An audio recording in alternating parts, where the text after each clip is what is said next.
There's a bunch out, but we're going to get started, and we'll do our best to filter them in the back. Can you all hear me? Oh, there we go. Yeah. So, wow. So good evening. My name is Ted Janulis, and on behalf of all of us at the Explorers Club, welcome to day 2 of Climate Week, which is one of our signature activities here at the club. And Alex Moore, our chairman, is he here? Alex Moore? Our chairman of this week, and together with the staff and a cadre of volunteers, needless to say, sponsors and individuals also, is in the middle of putting on yet another extraordinary experience. So I'm not going to repeat his opening from earlier because I think he did a great job in setting the tone for Climate Week and all the things that are going on, but I would like to thank 2 of our sponsors. And the first is Doconomy, and you're about to meet its dynamic co-founder and CEO, Mathias. And he basically put this together, and I'll talk about that in just one second. And the other is Rolex, who just does, it supports basically everything we do. They're a general supporter. They support Climate Week, Ocean Week, GLEX, EC50, virtually all of our programs, and you could not imagine a better partner. So we're always very grateful for that. What I will do, by custom, is ask, how many people have been in the club before? Well, let me put it this way. How many people have not been in the club before? Oh, wow. Okay. It's a pretty big mix. So we love seeing that mix. So I will, for the folks who are new, give you the Flight of the Bumblebee version of this, which is when you walk in the front door of our Harry Potterish looking building, you see a plaque up there and it says the famous first. And Explorers Club members were first to the North Pole, South Pole, top of the world, Everest, and Hillary, bottom of the world, all 3 generations of exploring the Mariana Trench and the moon. And all the lunar landing flags, all the lunar landings carried Explorers Club flags, and you passed one of Apollo 11, the very first one, and they're generally about this big, and they would stuff them in their pockets and then bring them back. There was one flag that was a larger size of the same that you see around here, and you're going to see a flag return later, and that was the flag from Apollo 13. And some of you probably know that story. Things didn't go exactly the way they thought they would. And so they brought back this full-size flag in the original baggie, and we hung it on the wall next to a note from Commander Lovell saying that, sorry, didn't get a chance to unpack your flag. Things were kind of rushed. Next time. And my favorite exploration phrase ever, Commander Lovell wrote in this note, his description of Apollo 13 was, plans were disrupted. That's kind of that's the zeitgeist of the Explorers Club. So we don't have that flag here, but we do have other flags. We have 250 flags that go all around the world. Some of you saw a return earlier. You'll see another one a bit later this evening. And it's kind of like the ancient return themes, like the Odyssey, where they go out, they come back, they bring knowledge back, and then they keep going out until they get so valuable that we don't want to get them lost, stolen, or broken. So this, as an example, would be the Kon-Tiki flag. So that's a special one. Over there is flag number 2, right next to the door. And that belonged to Roy Chapman Andrews, who was the model for Indiana Jones. And when you come back for your tour of the club, you can see Indiana Jones's original whip in our library. You don't even have to go upstairs to see one of Peary's sledges from the first trip to the North Pole. But you do have to go to the library to see President Roosevelt's application for membership, in which he lists being President of the United States 4th. So go figure on that. So it's a remarkable history that the club has, but while we celebrate that history, we're all keenly focused on today and, importantly, the future. So we have all kinds of programs that support next-gen explorers. We have EC50, which is emerging explorers that we think the world should know more about. We have mentorship programs. We have educational things like this. So for whatever we've accomplished in the past, we're really looking to an equitable and wonderful future for exploration. And if you think about it, it will come in different flavors. There are still a lot of places that have not been touched and then gone home, and that could be outer space or deep ocean or caves or jungles for that matter. But then there's also the version of exploration where you go to the same place with a different set of eyes. And a perfect example of that is the Mariana Trench, where you had Don Walsh and Picard in 1960 go down and basically do a bounce dive to the Mariana Trench. And then it's another 50 years before Jim Cameron goes back. And he sees it with a new technology, new set of eyes, new sensibilities. And now Victor Vescovo is taking it to a whole new level where you can go up and down multiple times, totally transforming the experience. So there's all different kinds of exploration, and we're excited to be a part of all that.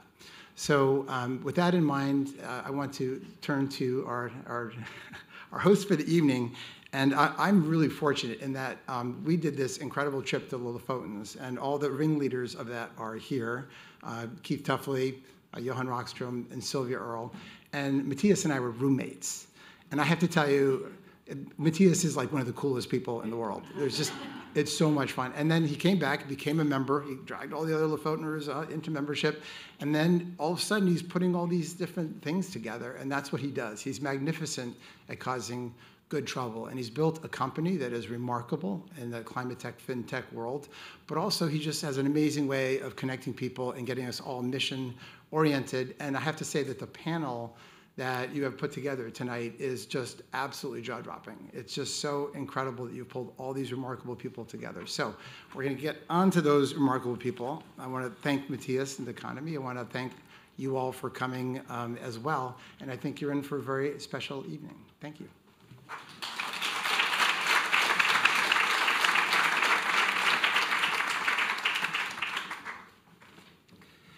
Thank you very much, my friend Ted. I think that if you haven't seen, there is was it Alfred E. Newman charity where they roast each other during the presidential campaigns. And McCain introduces Obama in a way that is impossible to deliver to, and I feel a little bit similar now. Obviously, this has been made possible by the many, looking at a fantastic opportunity created by the team with Alexander and Kevin and Ted and everyone else working at the Explorers Club. Very, very grateful to have this opportunity to share with you a conversation on a most pressing topic, I believe. We also have been blessed with an amazing panel, some of the most brilliant people I've had the pleasure of meeting and following either in media or in live sessions, in regards to what is shaping my journey and what do I find important and what do I believe that we need to see in order to create a different tomorrow than what seems to be the obvious one as of today. Usually, I do not read from a paper when I present something. I haven't needed it before. But today I'm a little bit nervous, so I hope that you can have some patience with me, not because we have such an esteemed panel or because we're in such an amazing building with rich in history and rich in artifacts of mankind daring to go the extra mile, but because my daughter is here. And I have never... And I have never done anything like this when she has been in the room. So I'm a little bit nervous, actually. So now I will read instead. Also because it matters, very much so, to her generation. As we gather here at this year's Climate Week in the shadow of the opening of the United Nations General Assembly, we stand at a pivotal moment in human history. One that demands leadership of clarity, leadership of courage, collaboration, and exploration. We see the 2030 and the 2050 numbers out the window. We see the 1.5 limit most likely breached. And what are we to believe in? The scale of the challenges before us are enormous, but so is our capacity to respond. Let me begin with where we are. 2023, we witnessed more than 170 armed conflicts around the world, displacing nearly 120 million people due to persecution, violence, or other violations of human rights. As some of you may call human rights is something we agreed to. On the environmental front, about 3.6 billion people, that's nearly half the world's population, are currently highly vulnerable to the effects of climate change. Climate change is not to come, the climate is already changing. Politically, global military expenditure, at the same time, the paradox and absurdity in this, global military expenditure is up about 9.4% year on year, marking the largest annual increase since the end of the Cold War. These figures, very, very clear and precise mathematical numbers, are not just numbers. They represent lives uprooted, communities at risk, ecosystems in peril, and political system under tremendous strain. This is, to me, and also maybe why I'm nervous having my daughter in the room, this is, to me, intergenerational fraud. So, when we speak of leadership tonight, what is it that we mean? And as Ted pointed out, how can we achieve a different set of eyes? True leadership in the UN context is not merely stewardship of our own national interests. It's the capacity to bridge divides, lead with foresight, and own the long game. We have, I believe, seen what populistic short-termism can achieve with great efficiency in a very short period of time. Because if we do not step forward now with bold, inclusive, principled leadership, the gaps in human security, environmental stability, and political legitimacy will only widen this divide. Tonight, I will invite everyone here, especially knowing the context and the value and the joy of exploration, to think and consider what kind of leadership is it that we need to see? What is it that the world now demands? And what role can each and every one of us play in this? Leadership can't be outsourced. It needs to be addressed, and it needs to be stepped up to. So with those words, I would like to invite on stage today, teach my dear Emma Skye at Yale, where I'm currently having the amazing opportunity to be a World Fellow. So Emma, if you please would join us.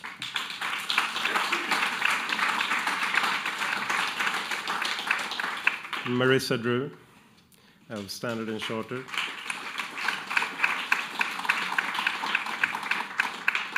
We have Rebecca Henderson at Harvard. And we have my boat buddy, Johan Rockström at the Potsdam Institute.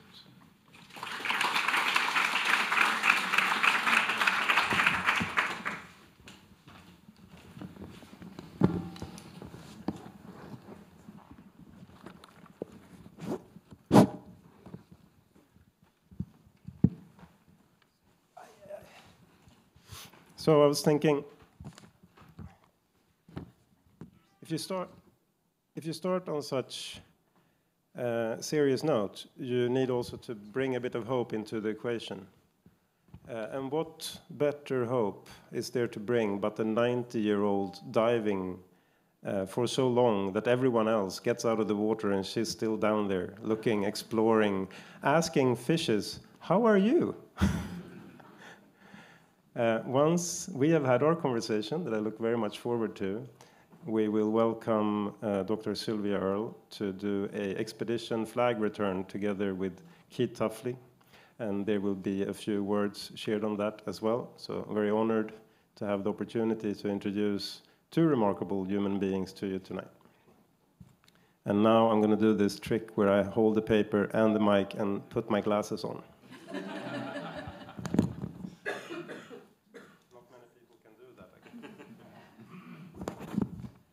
Eva Karlsson is here working at Houdini. She might have helped me. I don't believe that you need any further introduction. You're all extremely esteemed and well versed in your verticals and have had a loud and sensible voice in the different topics that you cover. However, if anyone feels that they do not know who you are, I suggest that you start reading, and we can finish with that. This is a conversation. I divided it into three simple segments. I would like to address leadership as exploration, daring to go where not many people has gone or dare to go, and continuing holding on to that, shaping the future as well as converting responsibilities into opportunities. I think what we have been educated around is that if we could make it profitable to save the world will be saved in no time. People think it was Bernie Sanders who said that, which is very popular in the US, but it was actually Hugo Chavez who said it. But that was in regards to banks and not the world. So a little bit of a camouflage. Anyways, I would like to kick this off.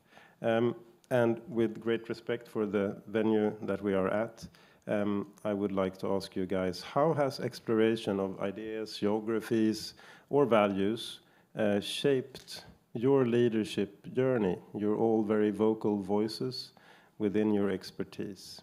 So I would like to start with you, Johan, if you could share some personal insights or something that has been a pivotal moment to you as an individual behind the titles, the success, the presentations, and the recognition.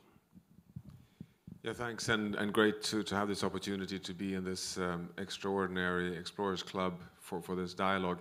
So I'm a scientist, and my focus is really on, exploring the stability, resilience, health, and life support of planet Earth, inspired really by the Apollo 8 mission and Earthrise and the iconic starting point, which took us to recognizing all the evidence of us putting the stability of the planet at risk. But on your question, I started out as an hydrologist. And I was, as a PhD student in the Sahel, working for the French, then called Rockström still, but today IRD, the Institut pour Recherche pour le Développement, and trying to understand what is the future for small-scale farmers just at the edge of the Sahara Desert. And it was focused very much on fundamental economics, but realizing that the key question of survival in the Sahel is really fresh water. And seeing the rainy season starting just at that edge of the savannah, just when you come at the fringe of the Sahara Desert, and just smelling those first onset storms of a rainy season, and realizing how the entire landscape, kicks off with a life dynamic, which is basically the fundament for all socioeconomic development in the region, and measuring this, coming to an exploration point where we found in the end that only 10% of the rainfall was actually used productively to support food production in the region because of land degradation, overexploitation of resources, unsustainable livestock, all the different degradation factors, and how that then, in addition, was threatened by all the droughts caused through climate change, and how we were seeing the risk of collapse of societies in a whole region. And to me, that was a starting point of the journey that then brought me to the planetary scale, because the connection between the local communities in the extreme agripastoral setting of these local Zarmaganda communities was all connected to the planet as a whole. And to me, that was a kind of a scientific exploration journey that took me on the path that has taken me to the planetary boundary science where I am today. But it was all anchored down at an acacia tree in a hut with local farmers in Niger with the first rains. And for those of you who have been in that region, this sweet smell with the first rain is just unbelievable to have that as part of an exploration experience. So I would say, even as a scientist, you have these exploration moments. They're not so many as the famous people in this club, of course, but at least something. Thank you very much, Johan, and thank you for bringing that very precise painting and backdrop to the conversation and your own experience. Rebecca, how about you? So a key moment for me came in April of 2020. You might remember April of 2020? a book that I'd been working on for 15 years was published. It was called Reimagining Capitalism in a World on Fire. And my book tour was cancelled, and I thought the book would disappear without a trace. But it turned out that publishing a book with a title, Reimagining Capitalism in a World on Fire, when the world was actually on fire, was a brilliant strategic move. And the book was, in my little niche, quite successful. It went into 7 languages. I gave hundreds of talks to thousands of people, including a couple to more than 20,000 people. This was before people were tired of Zoom. So the book was everything I hoped. It was a huge success. I got into every room that I wanted to get into, rooms full of rich and powerful people, rich and powerful white men. And I was talking about my book, and I was super excited because my book showed how business could save the world. Beautiful theory, all laid out, fabulous. And then I realized that I had made a big mistake. And my big mistake was that the book was written on the assumption that if you simply laid out the business case, people would go, oh, how could I have been so foolish? Of course. Thank you, Professor Henderson. Let's just do that. But what I realized, of course, and I spent my early career studying change in large organizations, is what I was asking for was a fundamental change in behavior and attitude towards risk. For people to focus on the long term, take the chance, remake their companies. And they weren't going to do it. Zoom after Zoom, room after room, that's very interesting, Professor Henderson. Those of you who are not British, it's very interesting, Professor Henderson. So I got very depressed, not clinically depressed. I could get out of bed, but I just thought, oh my God, the whole thing is going down. And I could see it coming. So my husband, who is a sweetheart, said, you should take 2 years off work, and you should do something different. So I went on retreat. I'd always been curious about silent retreat, but I did a retreat a month for 2 years and read in psychology, started talking to all kinds of people that I'd never talked before. And I came away thinking, oh God, we really do need individual transformation. We really do need a turn to the long term and a turn to love. And I'm an engineer and an economist, and that was a terrible conclusion. Like, really? All that stuff about community and rebuilding our relationships, and like, we really have to do that? But we really have to do that. So I came back to Harvard, and that's what I teach now, and that's what I research. And it's been a real exploration. Scary as heck. Sometimes I wish I was just back doing economics and innovation. I knew the answer. But so exciting and so potentially important. Thank you so much. So, exposing yourself to big rooms full of middle-aged white men must be horrible, I agree. But so I understand that the exploration beyond the nerves. Thank you very much, Rebecca. Marisa, please, Sure. from your side. So I can't say mine is as exotic as sitting in the Sahel and smelling that first rainfall, but my exploration has started with an exploration of thought leaders. I'm so curious always about people who are the big thinkers that have the courage of their conviction, what drives them, including entrepreneurs, what makes them take the risks that they do and stick with it against all odds. So that's probably my exploration journey. And I see things through the lens of finance and mobilization of capital.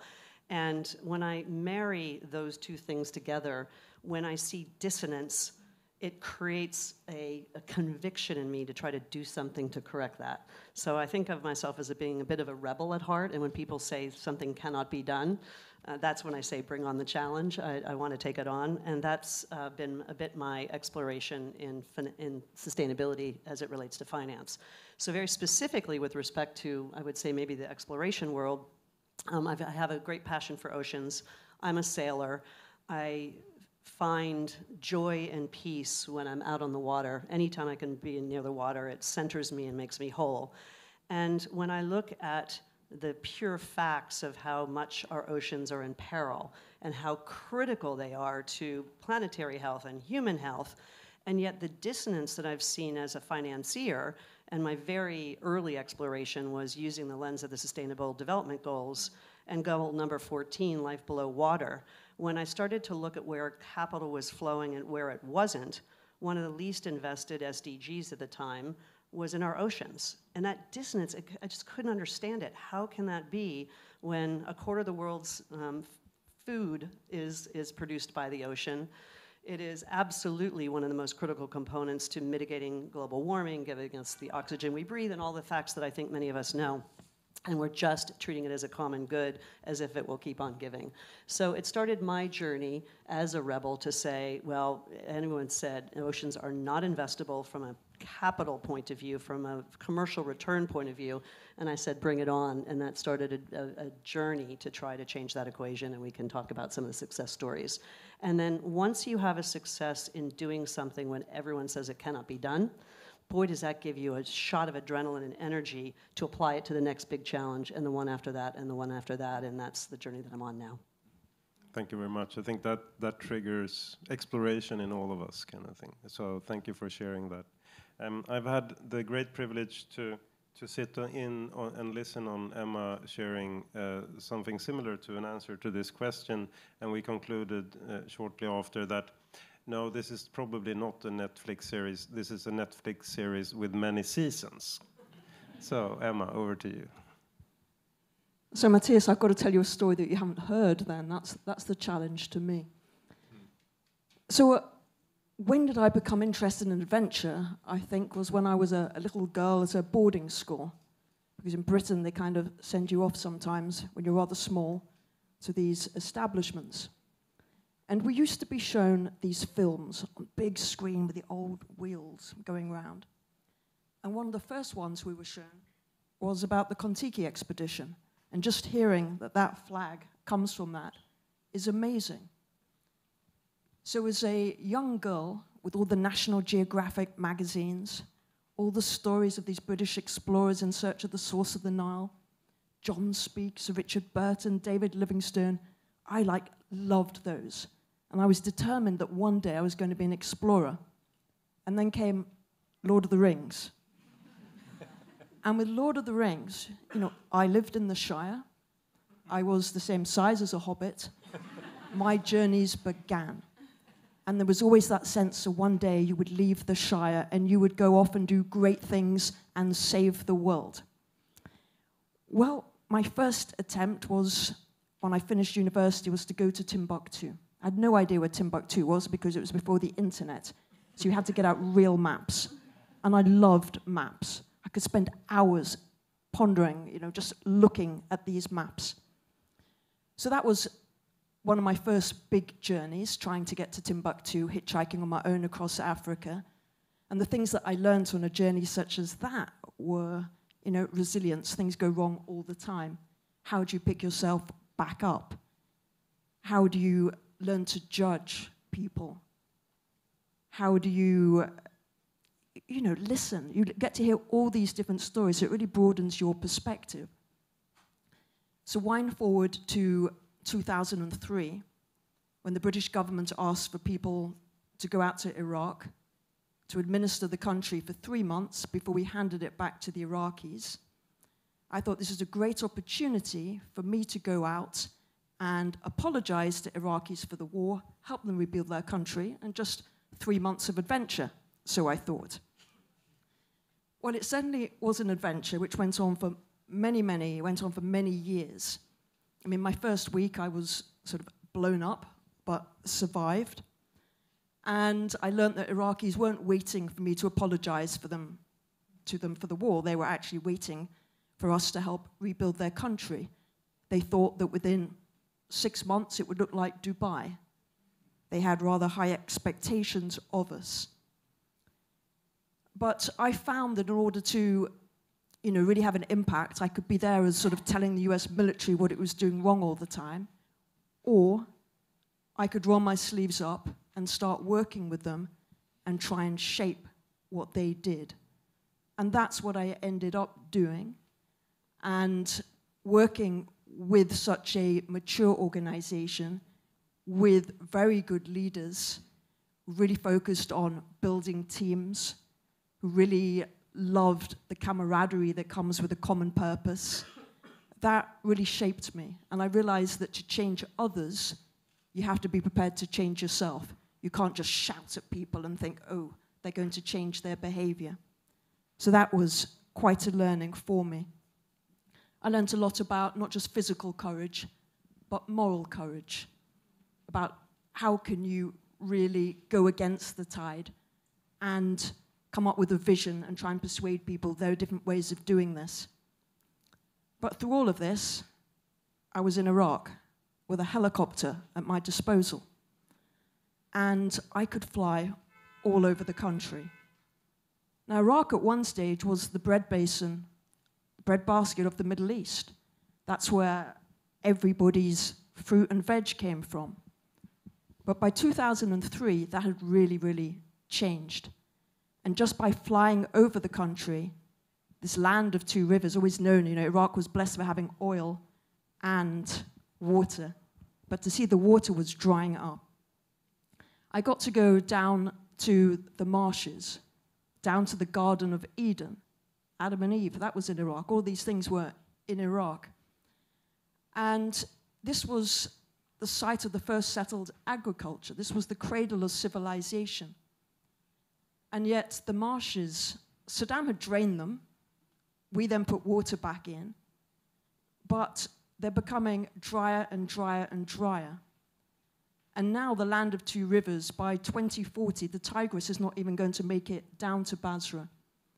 And you think in Iraq, people are so busy fighting each other, so busy competing over the resources, all the wealth of the country.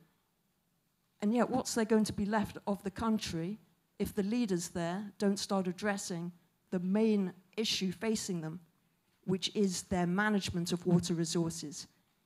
Climate change is really affecting them, but it's the poor management which is affecting them even more than that. So thank you. Thank you very much.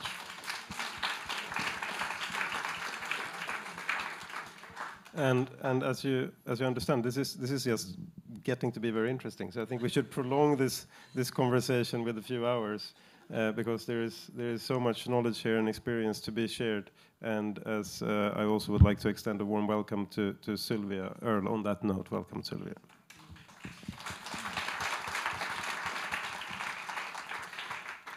As there is a structure to this, admittedly well hidden, we have 4 different pillars that I thought would be interesting for you guys to listen and learn from, or at least for me, which is the greatest ego trip, of course, to be able to ask these questions.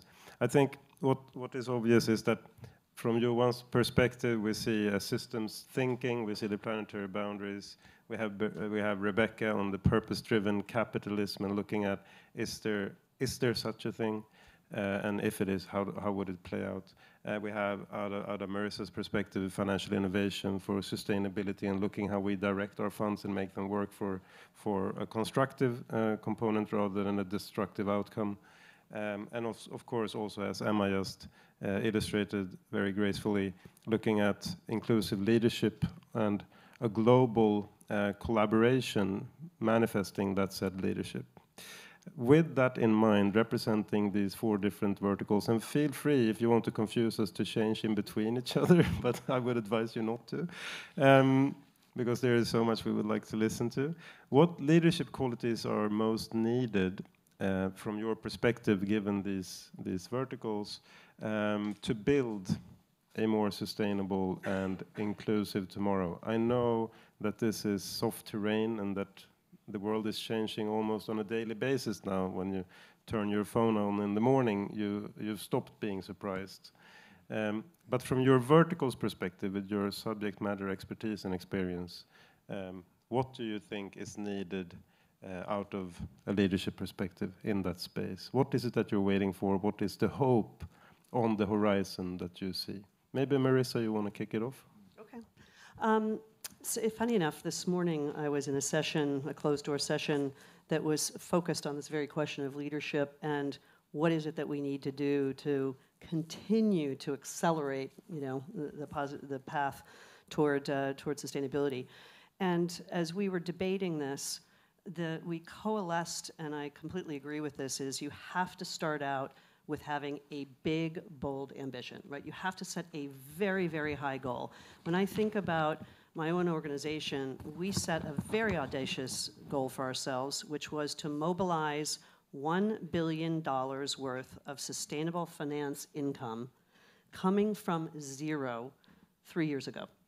When we set that goal for ourselves, I can tell you in an 85,000 person organization where sustainability, if I'm honest, was a bit on the fringe, everybody froze and said, how are we possibly going to do that? And yet, I am thrilled to say that last year, in the face of all of the headwinds and the negativity and the narrative that sustainability is going underground and blah-de-blah-de-blah and capital's getting redeployed to other areas and other priorities, we achieved $982 million of sustainable finance income in 3 years from zero. And our whole organization rose to the occasion because we set a big, bold goal. The second thing was we absolutely ensured that we reinforced that message constantly, that this was something that, was a priority for ourselves. And we really took a risk by making it a public commitment. So every single day, we're marked, our homework is marked by whether or not we're going to deliver on that public commitment. And then comes everything that's come in between. And when I think about what do we need right now in terms of leadership, it is the courage to stick with your conviction in the face of the headwinds. So we have very deliberately chosen to double down and be very vocal when our peers are stepping back. And it's perfectly understandable, especially if your nexus is in the US, when you are under threat and you don't want to get on the wrong side of your administration and there's fear about what that entails.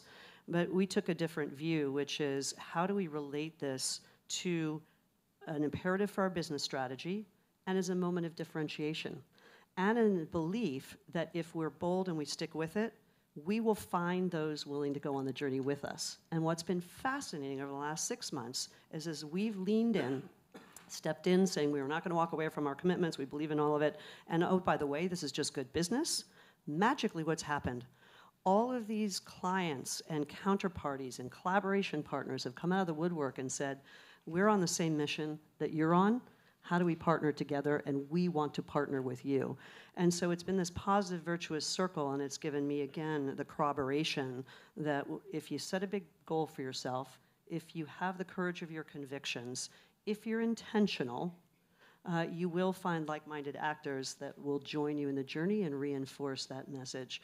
The final thing I would say is that the other piece that came along with the Big Bold Commitment was an expression that we said we wanted to help advance the sustainability ecosystem. So that was a very deliberate goal for ourselves on top of the revenue goals and everything else. And how does that manifest? We took a look at some of the biggest challenges that we were seeing, and my bank is focused on the developing world.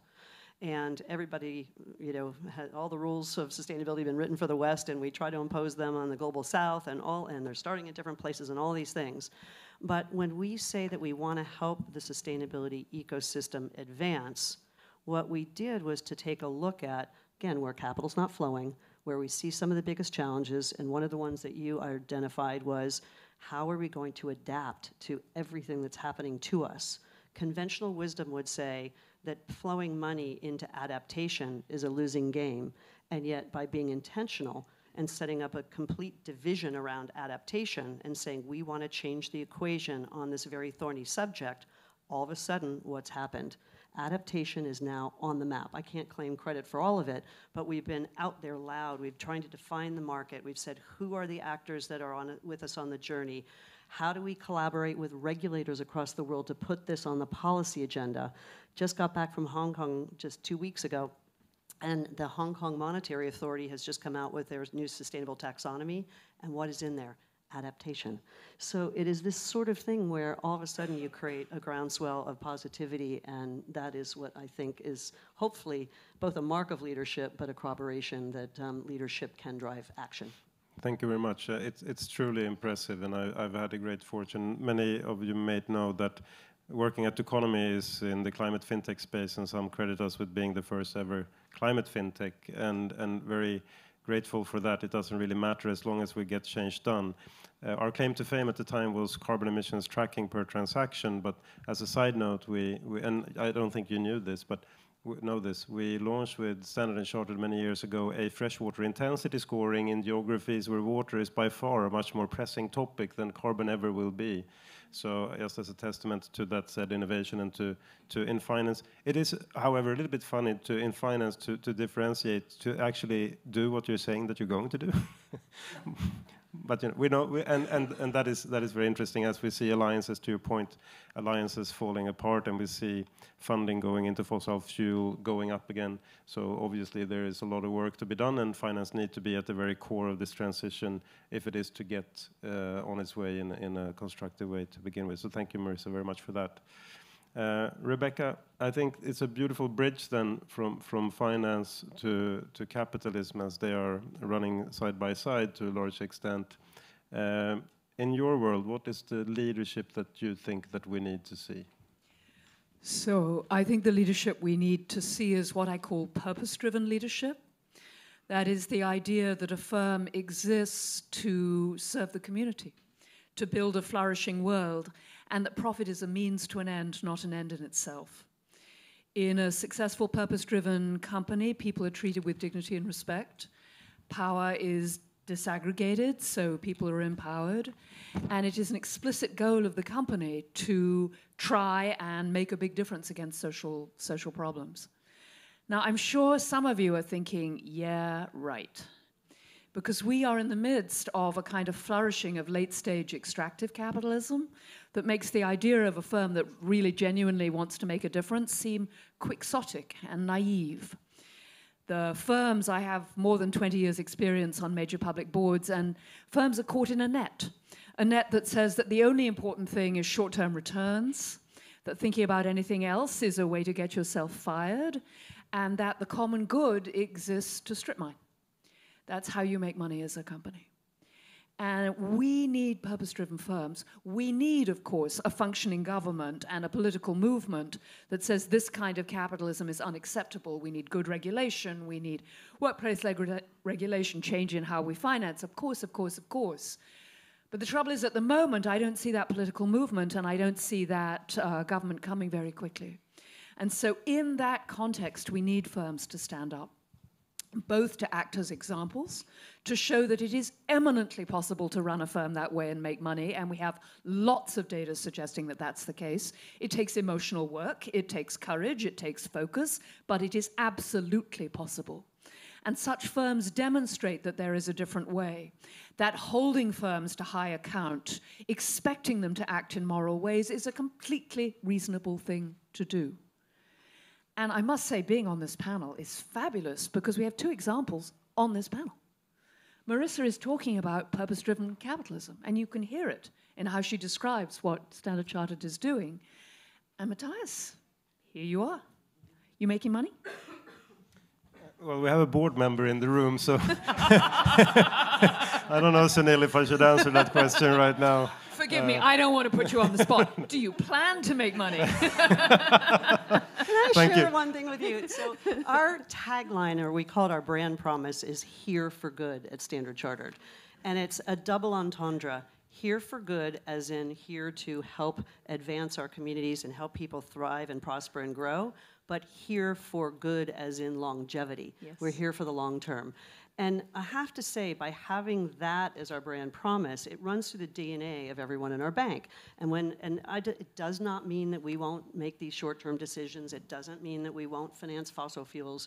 But when we remind ourselves every day about that double promise, I watch the decision-making and the clock ticking in people's minds, and they will play it back to us to say, is this here for good? Is it going to ensure longevity? Is it serving our broader stakeholder group, including, the societies and communities that we operate in addition to those who are investing us for generating profit? And I think it has been very instructive to me. I'm only 3 years at the organization to see how powerful a message like that can be in driving the behavior. And what's a beautiful thing as well is that wonderful $982 million of sustainable finance revenue, the returns, and this is how we benchmark ourselves in banking, return on risk-weighted assets or risk-weighted capital, the returns on our sustainable finance business are higher than our average in regular way banking business. So it can be done. It absolutely can be done, but that is not the narrative that's out there now. So can I ask one question here? Can I hazard, Marisa, that the leadership required to put that together is hard? That you need to be absolutely as good in the conventional business, if not better, as everyone else, and you need the ability to take risks, to have courage, to motivate, to connect, when everyone's telling you you're a wuss or a fool for trying to do this. So being that kind of leader is not an easy thing, but oh my goodness, it's the leadership we need right now. I completely agree, and I think that the times of the easy things are over. I don't think that we have time for maybes anymore.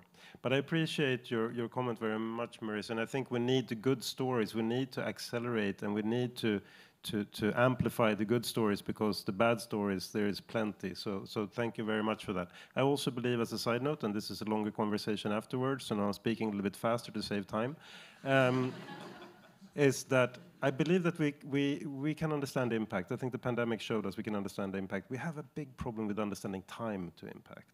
So if it's here and now, we act on it instantly. If it's a generation away, well, that's their problem. So, but let's do that over wine later. Thank you very much, but a very good point, and thank you, Rebecca. Looking at purpose, I don't know if we had a few.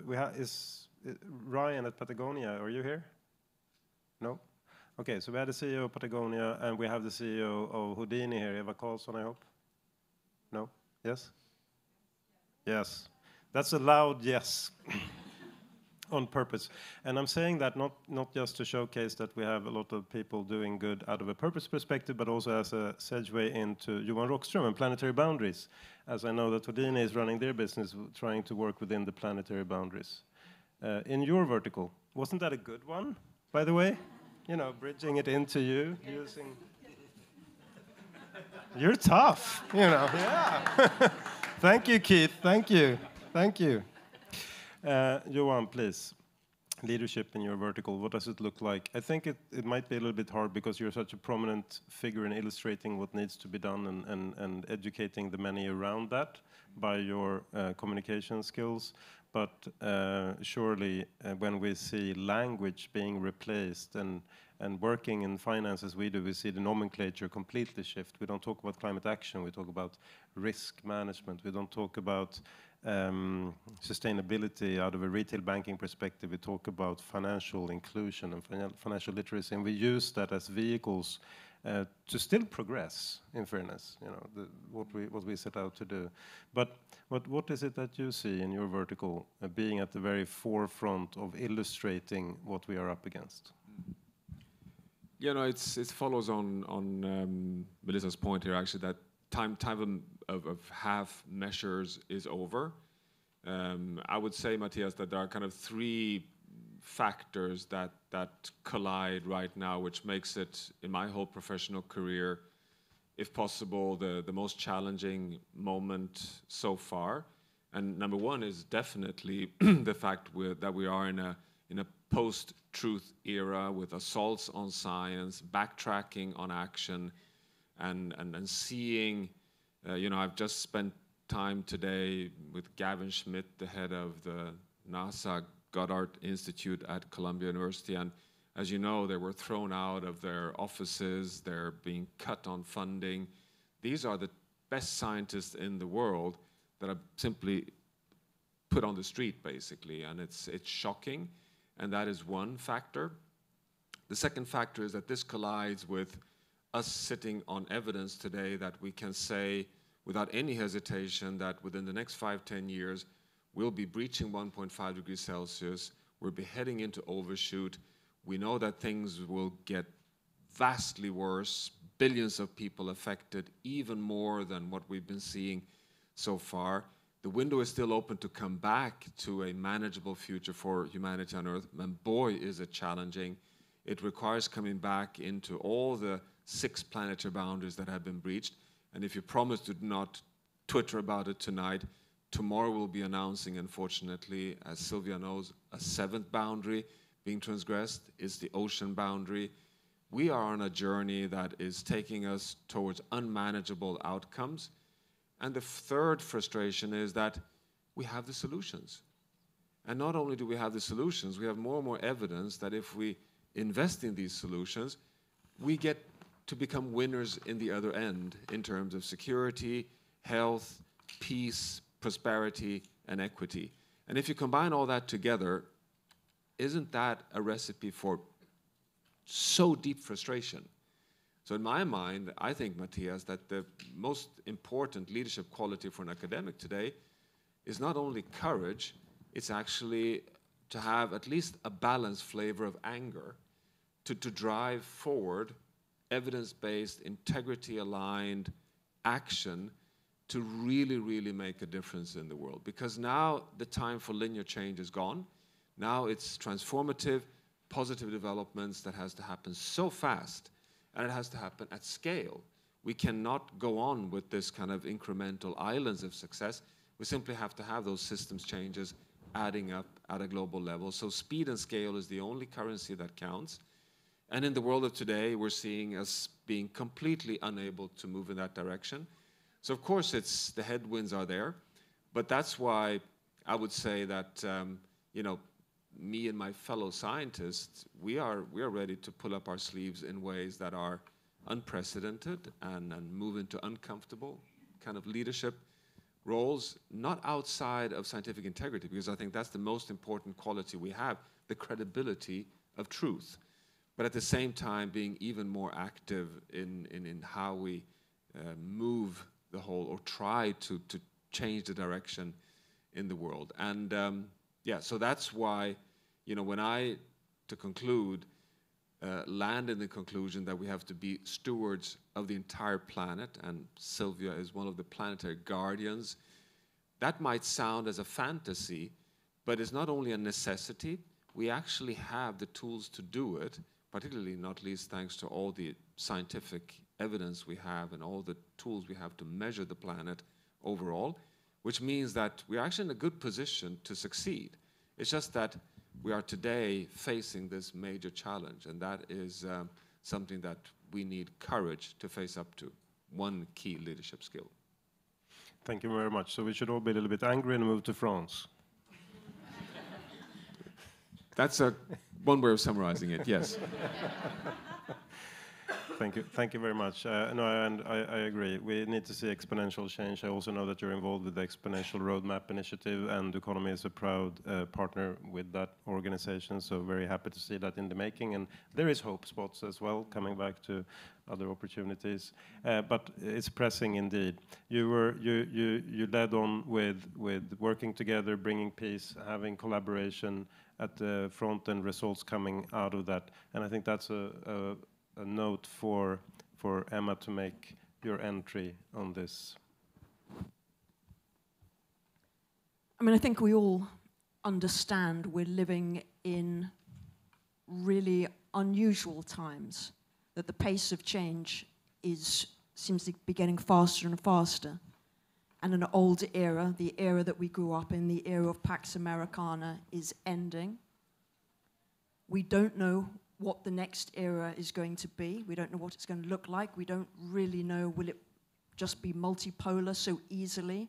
Normally new orders come about after horrific wars. And for many people, when they look at the world today, it reminds them of the beginning of the 20th century, the run-up to World War I. And we're seeing a lot of those same fears, same concerns, and same trends. Now, having said that, it's in difficult times such as these where it's really important to sow those seeds of hope. You can't just sit and think, oh my God, it's so terrible, we're all going to die. We are all going to die, but at some stage, hopefully later rather than sooner. And it's what we can do while we're living. And I think it really behoves leaders to understand the difficult context that we are in and to have that vision, that optimistic vision. Yes, we have tech that could destroy humanity, but it's also tech that could save humanity. And the same with climate change. We know how to deal with it. It's just marshalling the resources. which is the challenge. So I think in terms of leadership, this optimistic vision for the future is really key. Because the world doesn't need more despair. It doesn't need more people commenting on how bad things are and how things are going down the tubes. We need leaders who are prepared to stretch the imagination of what could be possible and to inspire people to action. Now, I'm very fortunate to be the director of Yale's International Leadership Center, which is, you know, it's an incubator, it's a platform. And one of our major programs is Yale World Fellows, of which there are a lot here. I can see them in the dark. There's a lot of them here. So every year we advertise globally, wanted, leaders to improve the world, leaders of the good society. And we get thousands upon thousands of people writing their vision of how they're going to do that. And bringing these leaders together, we bring cohorts of 16 together, from all different backgrounds, places, disciplines. What's amazing is to see how they learn from each other, support each other, inspire each other. And I kind of feel we identify these stars and then we sort of put them in constellations and we wait to see what magic happens. Because our superpower as human beings is our power to cooperate. And I think when you find and you realize you are not alone. There are others out there who also do share the same mission. They may come at it from different perspectives. Let's get out of our silos and let's really work together. Let's collaborate. That's our human superpower. That's what it's going to take to save humanity and take us through this century into the next one. That deserves an applaud, I believe.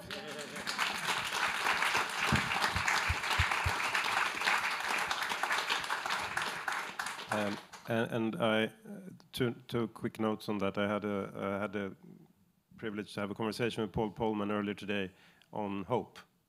Being there is a book about the Second World War and everything horrible going down, where the author claims that the only thing that you, at the end of the day, can't be betrayed of is your perspective. Everything else you can be taken away from you. And it's up to each and every one of us to keep hope at heart and keep that lens and that perspective and build on those relationships. So I truly appreciate that comment. And I also believe, on a personal note now, that we have two so prominent representatives of academia, what we educate for today is what we become tomorrow. And that is the good society component that is extremely, extremely important. So very grateful to see that academia is actually stepping up in many ways. And I think that is one of the hope spots, one of the many hope spots.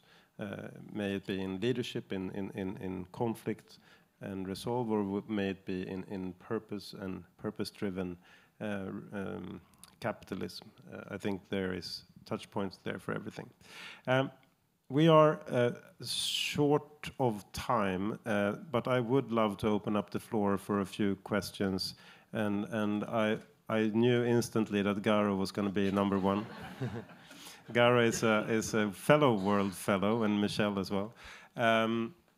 But sure, you came out of the boxes like sprinting. So please, Garo, take it away. Do you want a microphone? Thank you, Mathias. Garo Pailan. You said firms need to take responsibility, but as you know, firms only care about profit and the demand. No, if the demand doesn't come from the grassroots, they don't do anything. And but climate was so popular 10 years ago, and all my cousins, nieces, nephews all cared about it, and they only bought whichever company were just delivering whatever is climate neutral. But nowadays, the new generation or all the people don't care about it. So my question is, long story short, how can we make climate popular again, first of all?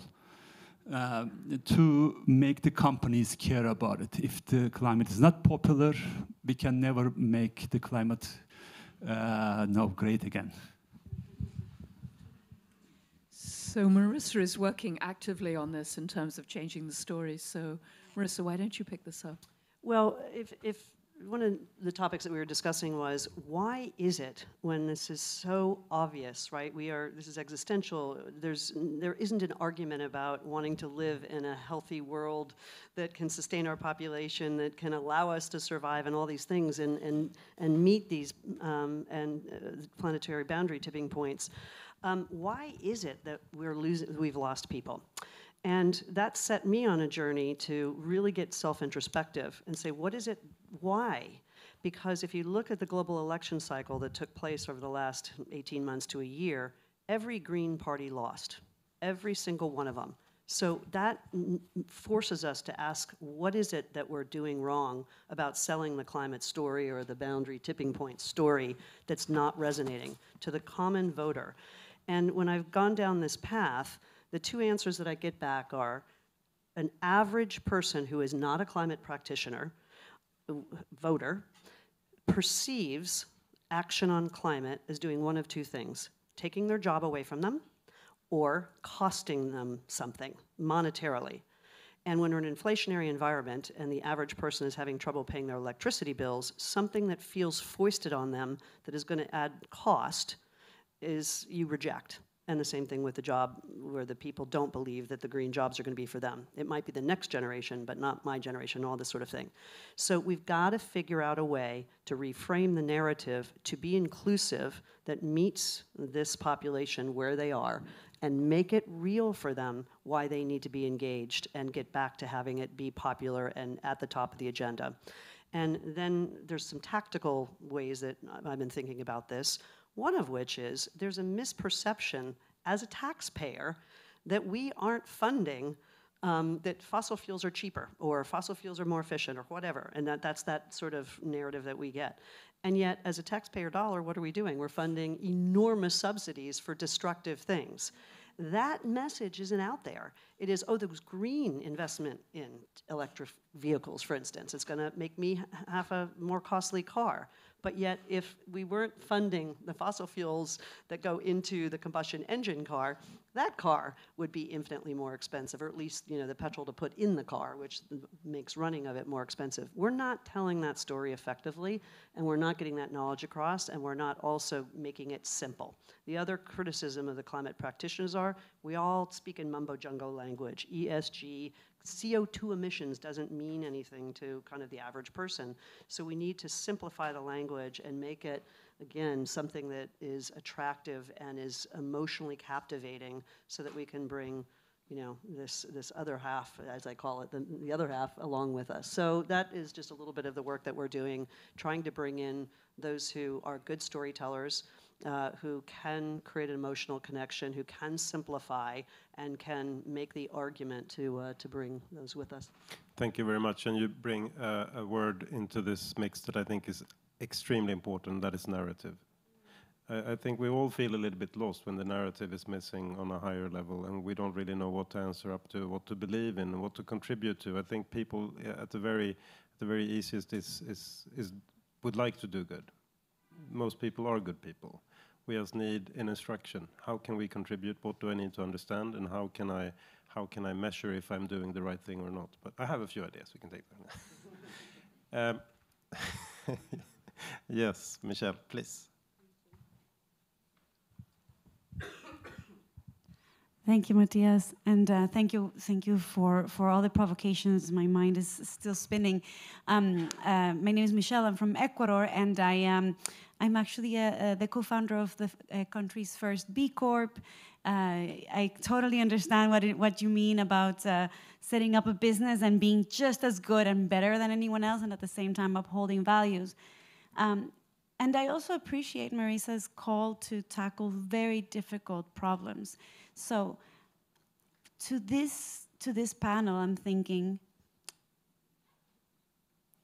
how can we get more leaders to think beyond the silos of the borders that we have actually created? We're here in Climate Week, and the world's most important biomes and bioregions are being decimated. And yes, there is funding. Yes, there are people signing things all over the place. But it so happens that in the case of the Amazon and the Congo Basin, my friend Hakim is somewhere here as well, we are facing the bigger problem that financing is set within countries.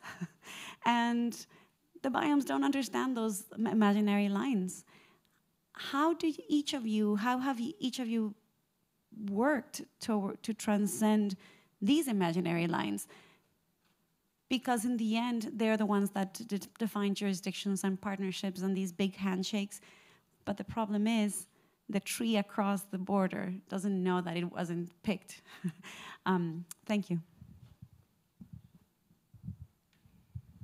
So I would like for each and every one of you to reflect on that question and answer in 1 or 2 sentences as a final wrap-up. And please also include the one word in that answer that you would like to see as a characteristic of the leadership that we need going forward.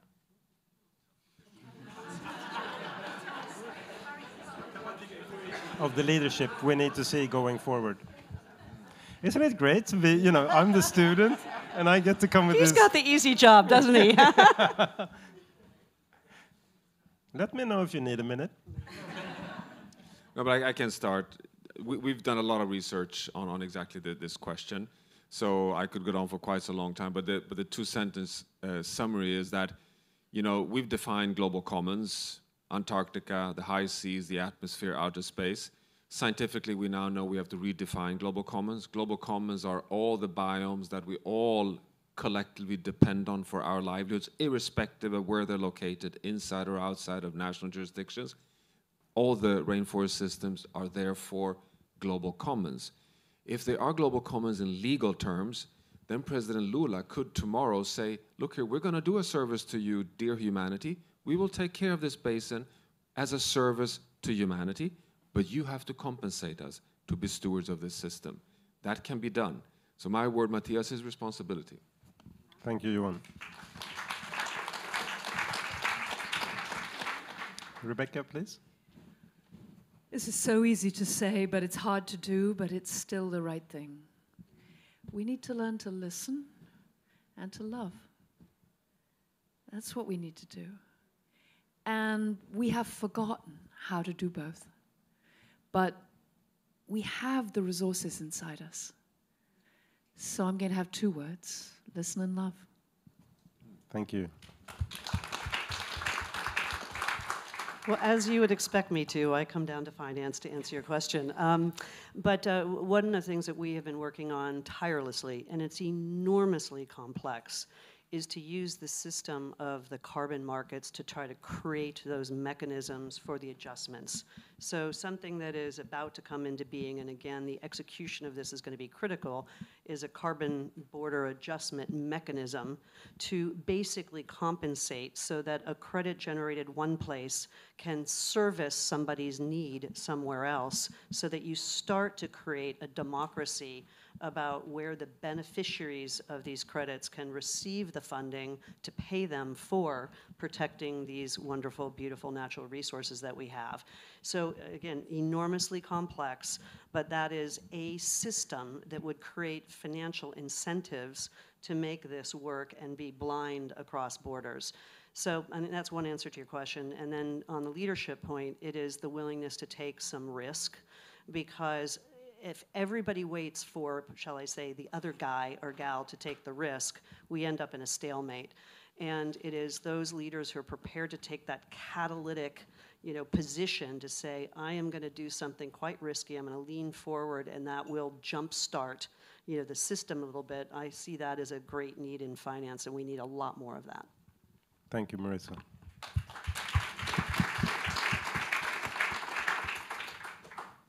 So in addition to the Yale World Fellows, we also run an initiative called Yale Climate Fellows. And when we first set this up, the sort of people who would apply to be climate fellows were very much sort of engineers and climate negotiators. And what we've seen over the last few years is a much wider range of people. I mean, at the moment, we've got a sustainable fashion pioneer from Nigeria. We've got a Kenyan journalist who's looking at a new narrative for the continent. We've got circular economy entrepreneurs, people looking at how to use tech. And so when we talk about climate now, it's not really limited to any sector. It's more and more people see this as the defining challenge of their lives. And what's also inspiring is that these folks are all from the global south. And they see the geopolitics actually in a way that's empowering them. Last week they were in Paris, sitting at the boardroom of the International Energy Agency, presenting their ideas on, a fund for African energy inclusion, global study on social dimensions of climate change, that they feel empowered, they feel this is their moment to step up and take action. And so my one word, I'm going to steal from my hero and guru, William Ury, who uses the word possibilist. So not an optimist or a pessimist, but what is possible, a possibilist about getting us to something possible. An optimistic possible rather than a pessimistic possible, but something that's possible. Possibilist. Thank you. And I can see everyone is already updating their LinkedIn profiles with the possibilists. So thank you very much for that. Thank you very much, and remember to lead with purpose, explore with courage, and love with passion. Thank you.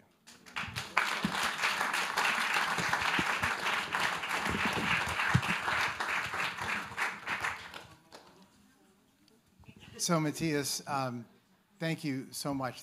I can't think of a better use of these halls than that sort of dialogue that's really embedded in action too. So it's a privilege to have you here, and thank you so much. And thanks for like a total rock star panel. That was a sensational way to kick off our Monday of Climate Week. So we do have a flag return to quickly do. But before we do that, I want to Alex Moore now is in the room, I think. So Alex and the staff and the volunteers here and the ones who aren't right in here right now, if we could just give them a little recognition for amazing work that they've done.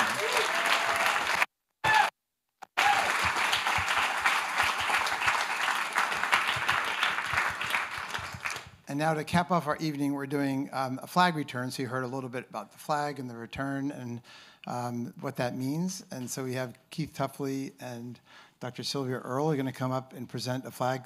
There are a lot of traditions that go with this. Keith, I don't know if anyone mentioned this one. Whoever's the last person to touch a flag when you give it back to the club has to buy cocktails for the whole audience. Long stand. Oh, it goes back to Peary and Shackleton, all this guy. But we do have a bar downstairs, and we do name our drinks after explorers. We have the Shackleton Not Stirred, the Cosmonautopolitan, the Highballs. You may want to venture down there at some point and try that. But in the meantime, we have a wonderful flag return, and I think Martin Nuia, who's our chair of Flag and Honors, is with us, and he's going to come up and receive back the flag. And then after that, we're going to adjourn for more conversation and dialogue. Yeah, you want to come up?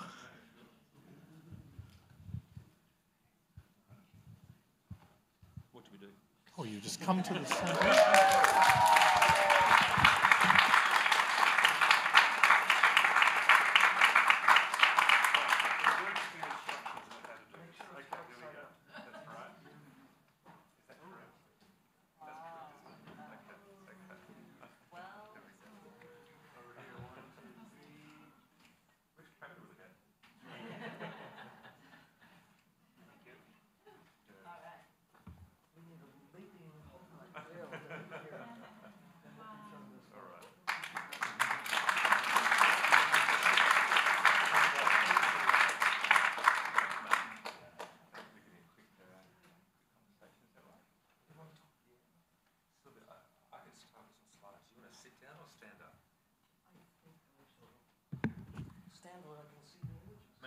Mathias had me on the edge the whole time, having his water, just sitting there, just balanced delicately. I was so nervous.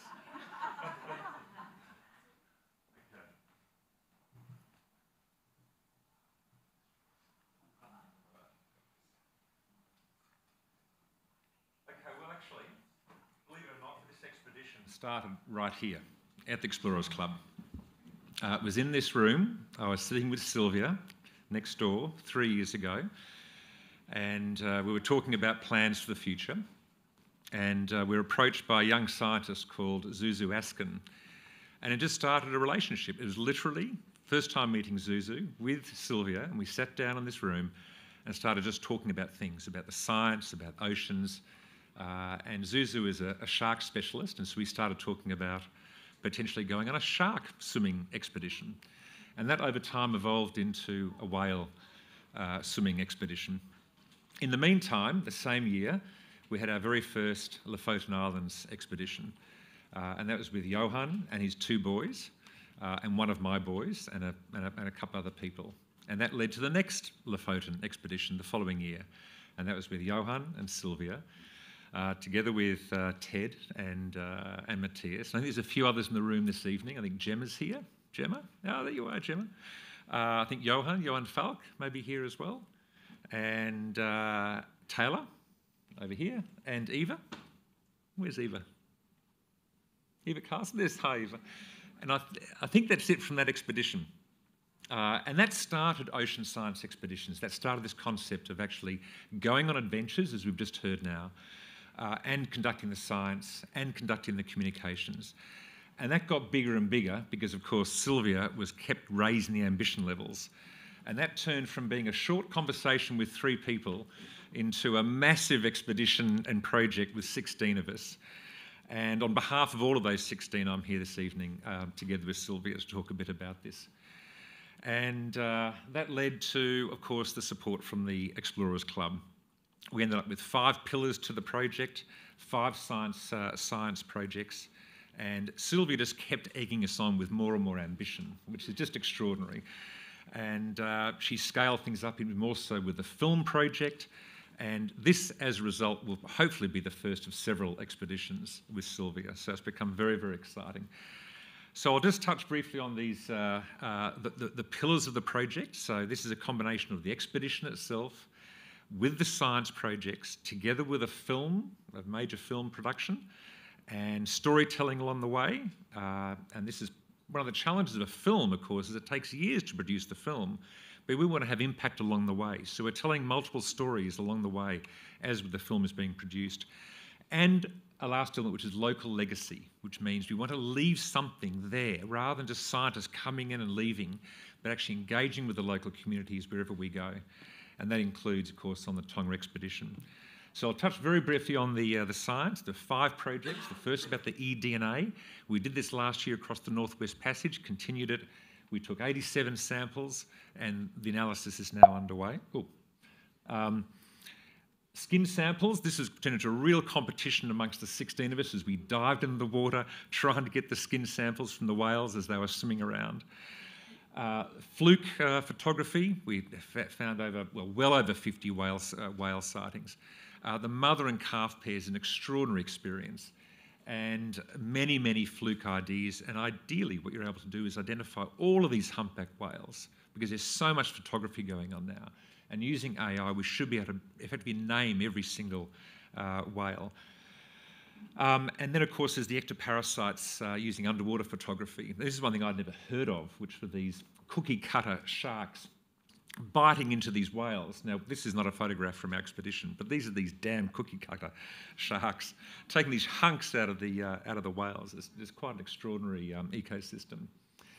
And, of course, the acoustics. And this is one of the most emotional parts of which I'd love Sylvia to talk about, which is listening live to the singing of these whales. We had most of us literally crying on board, listening with the headphones on. It was so emotional. The sounds coming out of these whales is just quite extraordinary. We used 2 citizen apps that were built specifically to ensure that we could live upload all the analysis, and so it's caught and we can analyse it now. This is the team, or most members of the team. Local legacy, we will be working with Mission Blue and Sylvia to create a hope spot, hopefully, in this region. And this is one of the things we're engaging with the local community on. So lastly, Sylvia. Sylvia, spending over a week with Sylvia, 18 hours a day, because Sylvia doesn't sleep that much. It's hard to keep up with Sylvia. But I must say, Sylvia, your ongoing curiosity in everything natural was incredibly inspiring. When you see Sylvia by herself in the water with her camera, she would not let go of her camera, photographing everything. When the filmmakers asked her, "Can you please just leave the camera aside for a moment?" she said, "It'll break my heart to leave the camera." Your generosity and spirit is a lesson to all of us, and also your positivity in everything that you do, Sylvia. So for all of us on the expedition, all other 15 of us, we learned so much just by being around you. And once again, thank you for being the ambassador for the entire trip. And she was always the last one to get out of the water. So on that point, I'd like to bring Sylvia up, and I'd love now Sylvia to talk.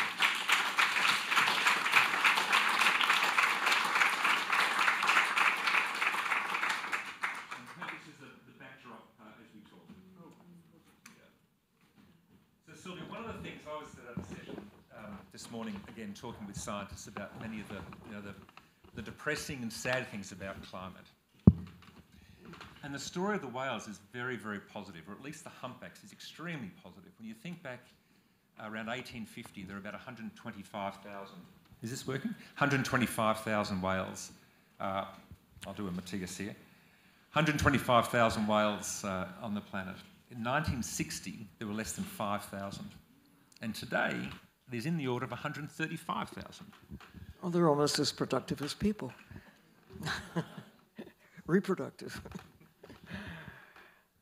It's cause for hope that we can make a difference. We must. But it isn't because we manage nature. It's because we manage ourselves. That we take action to let nature thrive. It was 1986, wasn't that long ago, the nations came together to agree to have a moratorium on the commercial killing of whales. We still kill whales by bumping into them with boats, by entanglement, by taking their food. There are lots of ways to kill a whale beyond using harpoons. But generally speaking, the proactive killing of whales for commerce largely has ended and given them a break, an ability to recover. So, if we can do it with whales, why can't we do it with sharks? Why can't we do it with a lot of things? We just have to learn why it matters. It should be obvious, but sometimes you just have to stop and think. Okay, whales have a value, pounds of meat, barrels of oil. You can sell a whale. Used to be able to sell a whale. Today it's trickier. But what's a whale worth alive versus what's a whale worth dead? What's a tree worth alive versus board feet of lumber? Using whales as a model, knowing that we can change our approach, allow nature to prosper, things can change. But it's because we are making those conscious decisions to change the way we think and the way we act. Right? Right. Absolutely right. Sylvia, one of the things that really struck me as we were underwater, just snorkeling around, is when you look in the eye of a whale and the whale is looking at you. Right. And you wonder what's going through their mind as they look at you. And you just get this extraordinary emotional attachment. I'd love to hear, I'm sure everyone would love to hear Sylvia's view, keeping in mind that the age of these whales goes in the order of about 90 to 100 years. So these whales have lived, some of these whales have lived across the whole last century. When you see also their migration path all the way to Antarctica where they feed, and they come up to, in this case, Tonga, where they basically give birth and make babies, and they go all the way back to Antarctica in that extraordinary migration, both shallow and deep. But that emotional attachment that we now have as humans, that's really evolved since the 1800s. But when you look at look in the eyes of these whales, and you're only about 2 or 3 meters apart, I mean, literally this distance, it's life-changing. I try to imagine, whales have been around longer than we have. Their history goes back millions of years before there were recognizable ancestors that we could call humans. They've not known barriers in the ocean, drift nets, long lines, the traffic that has been imposed largely in the 20th century and now into the 21st. Noisy ships, big vessels, fast-moving vessels. They're just not prepared in their capability to operate in the open ocean to deal with what humans have imposed. And then on top of that, we waged war on them.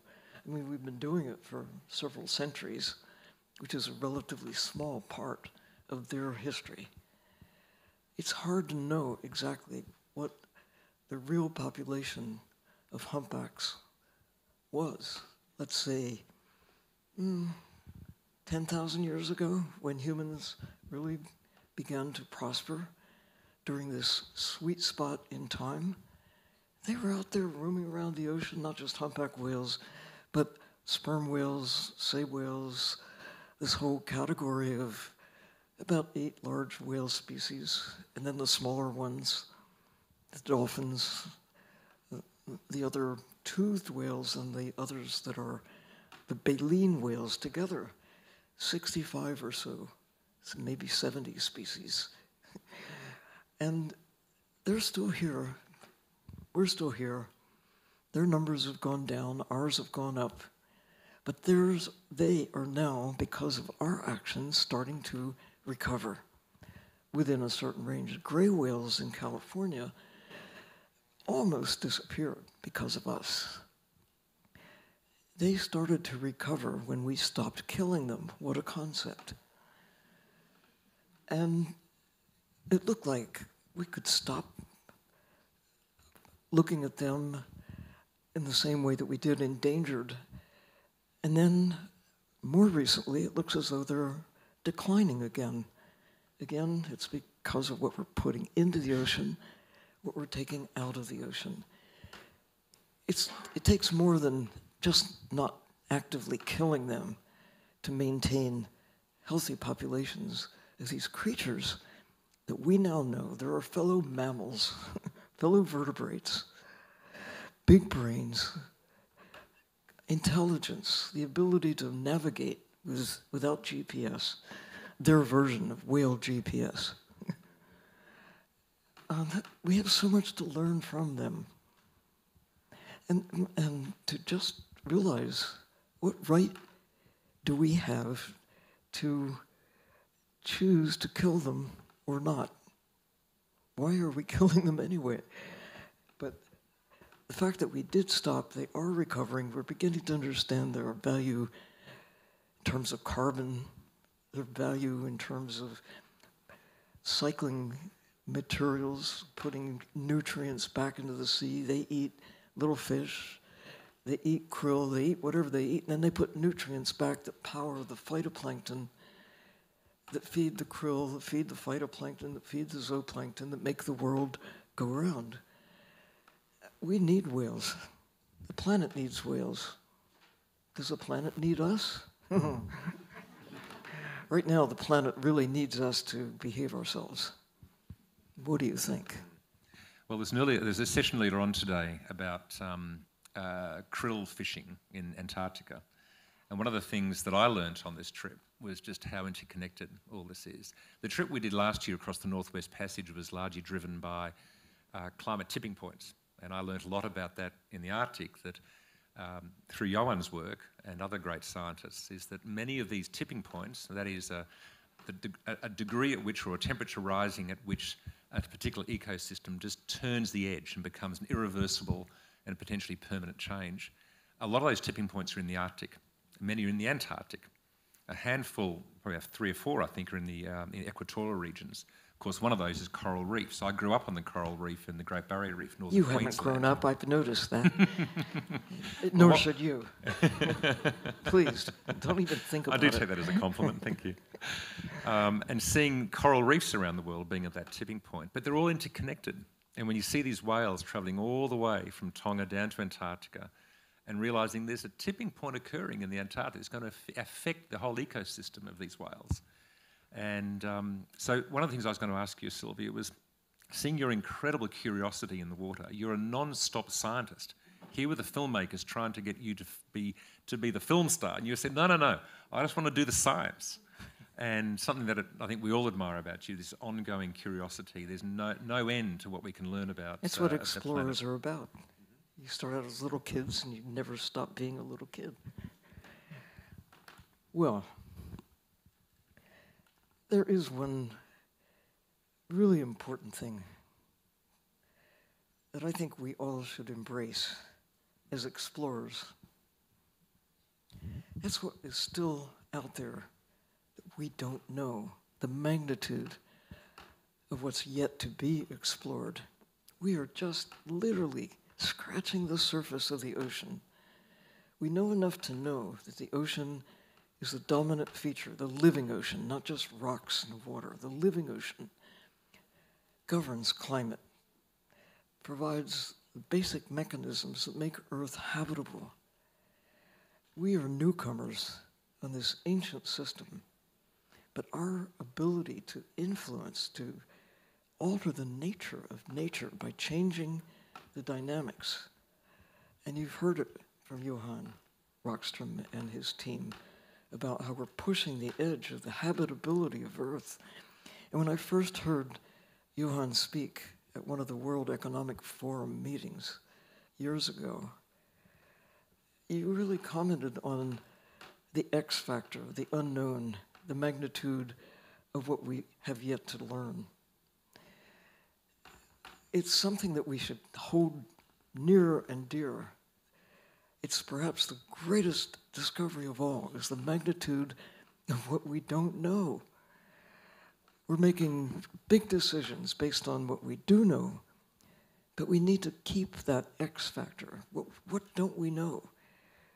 And can we do the precautionary principle concept? If you don't know, don't destroy it. It might be the thing that keeps you alive. Whales, we have come very close to eliminating maybe all of them. We have the power to. If we want to kill every whale, we can do it. Should we? Why would we? We have the power to kill so many things. The last redwood tree is on a chopping block if we want to put it there. But no, we've stopped. We've kept short of killing the last great old redwood tree proactively. We might do it just because of fires and other things. But, you know, and I think if you could be born anywhere in time, what time would you choose? You want to go back when dinosaurs were around? Good luck with that. It was good for them. It wouldn't be so good for us as humans to be there on a planet that wasn't really tuned for us. Pretty hot, humid place. Do you want to go forward? How far forward? The next 5 years, 10 years, 100 years, 1,000 years? This moment right now, truly, if you could choose, if I could choose, I'm glad I'm here. I just wish I could be born right now, because this is the time. For the first time, we have a magnitude of knowledge that did not and could not exist when I was a child, looking from high in the sky, looking from deep in the sea, being able to connect all at once around the world and see what no one could see before. The limits of what makes Earth habitable and what we're doing to make Earth less habitable for us and for the suite of life that currently exists with us. We have a choice. We can make the difference. Whales, as smart as they are, elephants, really smart animals, they don't know what we know. They don't have the power that we have to change this trajectory that we're now experiencing. And some of my colleagues, my friends, they're ready to give up. I say, no, this is the time. We couldn't do this before. And if we wait much longer, it's going to get harder. We can't do it again. It's right now. Choose right now to be here. Lucky us.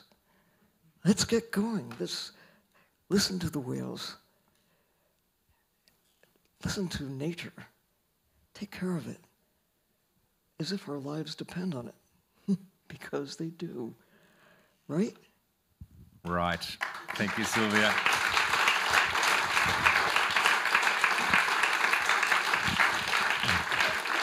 Well, we're overdue. Oh my gosh. We are gotta kick us overdue. out. No one wants Sylvia off stage, but I'm afraid we're well overdue.